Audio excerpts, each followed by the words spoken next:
अभी तक ऐसा कोई प्लानिंग नहीं बना है ना। तो निर्णय कब तक लेंगे आप? हमारा टाइम है। क्या बीजेपी के नेताओं से आपकी मुलाकात होगी? नहीं, ऐसा कोई बात नहीं है, बाद में बताएंगे। अभी तक कोई ऐसा हम निर्णय नहीं लिया है ना।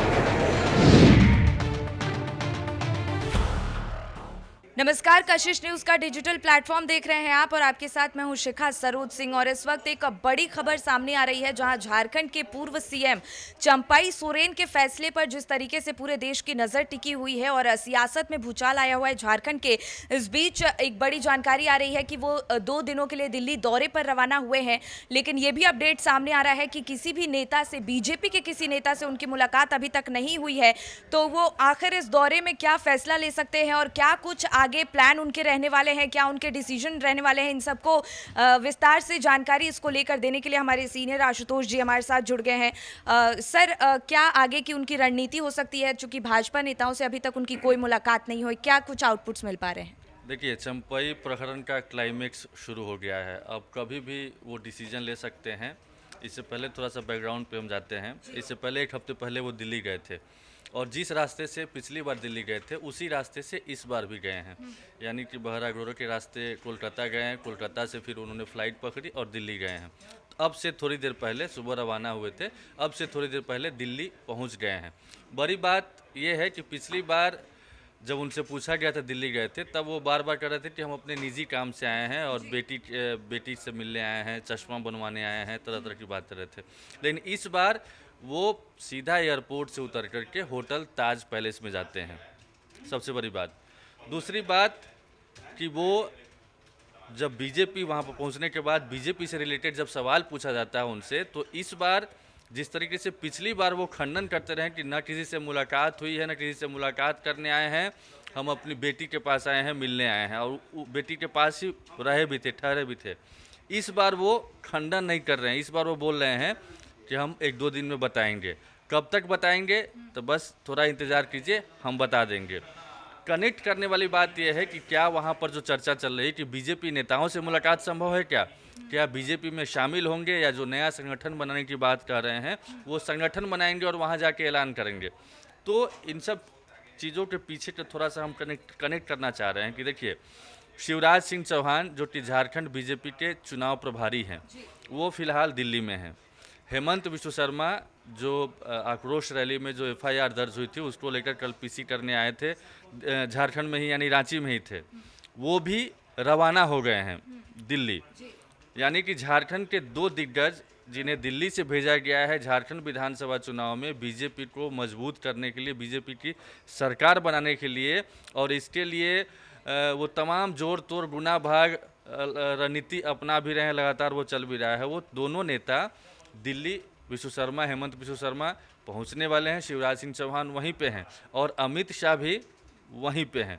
तो ये माना जा रहा है कि पहले शिवराज सिंह चौहान, हेमंत बिश्व शर्मा से मुलाकात होगी उनकी, देन अगर बात सब कुछ बन गई, जो फाइनलाइज जो बात बनी हुई है। इस बीच आशुतोष जी रोकना चाहूंगी, हेमंत बिश्व शर्मा का भी एक बयान अभी सामने आया कि हमें भी, बीजेपी को भी इंतजार है कि चंपाई सोरेन का क्या फैसला आगे का होने वाला है। नहीं, बिल्कुल उनसे अब तक बीजेपी के तमाम जितने भी नेता हैं, छोटे से लेकर बड़े नेता, शीर्ष नेता तक, झारखंड बीजेपी के, वो सब लोग ये चंपाई सोरेन बीजेपी में आएंगे या नहीं आएंगे इसको लेकर खारिज करते आए हैं कि ये उनकी मंशा है, जेएमएम का अंदरूनी मामला है। हालांकि चंपाई सोरेन बड़े नेता हैं कोल्हान के और उनके साथ अन्याय हुआ है, ये तमाम बातें कर रहे हैं। लेकिन आज पहली बार हेमंत बिश्व शर्मा ये कह रहे हैं कि हमारे विकल्प खुले हुए हैं, उनके विकल्प भी खुले हुए हैं कि वो बीजेपी में आना चाहते हैं या फिर नई पार्टी बनाना चाहते हैं। उनका आशा ये था। तो अब धीरे धीरे जो मैंने कहा कि क्लाइमेक्स के दौर से गुजर रहा है, तो इन सब चीज़ों को अगर कनेक्ट किया जाए तो कहीं ना कहीं ये लग रहा है कि 2 दिन, उन्होंने कहा है कि 1 से 2 दिन हमें, जब पूछा गया, पत्रकारों ने पूछा कि कितने दिन के दिल्ली दौरे पर आए हैं, तो 1 से 2 दिन हैं। तो इस 1 से 2 दिन में वो सब चीज़ क्लियर कर सकते हैं कि नया संगठन बनाएंगे, और बनाते हैं यानी नई पार्टी बनाते हैं, तो क्या चुनाव से पहले बीजेपी से गठबंधन होता है या फिर चुनाव के बाद गठबंधन होता है।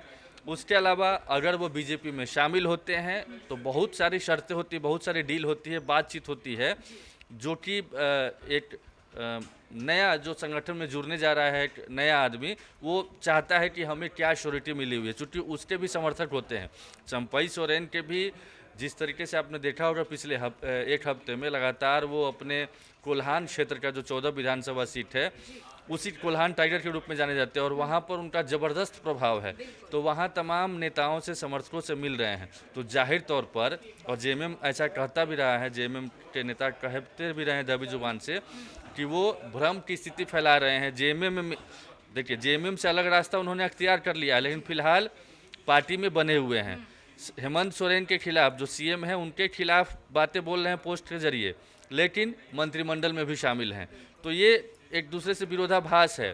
तो इसका फायदा उठाने की बात जेएमएम की तरफ से कही जा रही है कि ये जेएमएम में रहते हुए जेएमएम को डैमेज करने की कोशिश कर रहे हैं और वो जेएमएम के नेताओं को प्रलोभन दे रहे हैं, लालच दे रहे हैं कि हम आपको टिकट देंगे, आप मेरे साथ आइए, हम आपको चुनाव लड़ाएंगे, जहां आपको वहां सम्मान नहीं मिला हम यहाँ सम्मान देंगे। यानी कि उनके निशाने पर जो असंतुष्ट नेताओं की फौज है या जो टिकट की उम्मीद में पाले बैठे हुए हैं या जिनको टिकट नहीं मिला था और वो खफा हैं, वैसे नेताओं को टारगेट करके वो एक सूची बना करके भी ले गए हैं। ये भी हम बता देना चाहते हैं कि वो वहाँ पर जब बातचीत होगी, डील होगी, तो वो बताएंगे कि देखिए कोल्हान में हमारे इतने उम्मीदवार हैं जो चुनाव लड़ना चाहते हैं और मैंने इन को कमिटमेंट कर दिया है, तो इस पर आपकी क्या मंशा है, हम पार्टी में आएंगे तो फिर इनकी संभावना बढ़ेगी या फिर हम अलग चुनाव लड़ें।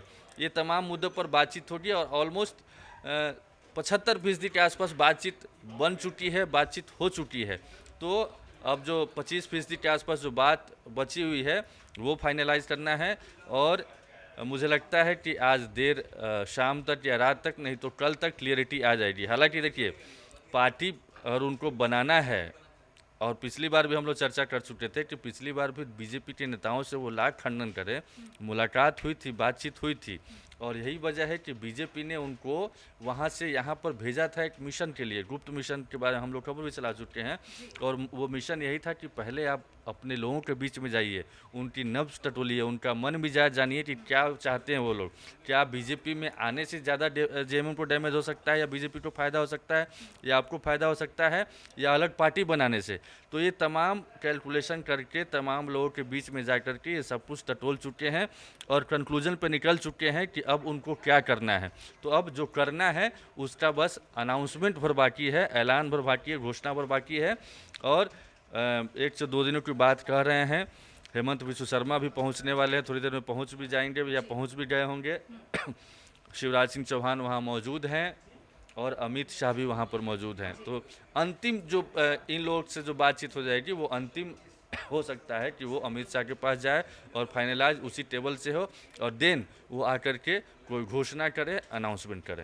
बिल्कुल आशुतोष जी, बहुत बहुत धन्यवाद हमारे साथ जुड़ने के लिए। तो झारखंड की राजनीति से जो धुंधली तस्वीर है वो धीरे धीरे वक्त के साथ साफ होती नजर आ रही है। फिलहाल अभी के लिए इतना ही। बिहार और झारखंड की तमाम अपडेट्स के लिए कशिश न्यूज़ के डिजिटल प्लेटफॉर्म से ज़रूर जुड़े और इसको लेकर आपका क्या सोचना है, आपकी क्या उम्मीदें हैं, वो हमें कमेंट सेक्शन में ज़रूर बताएं। नमस्कार।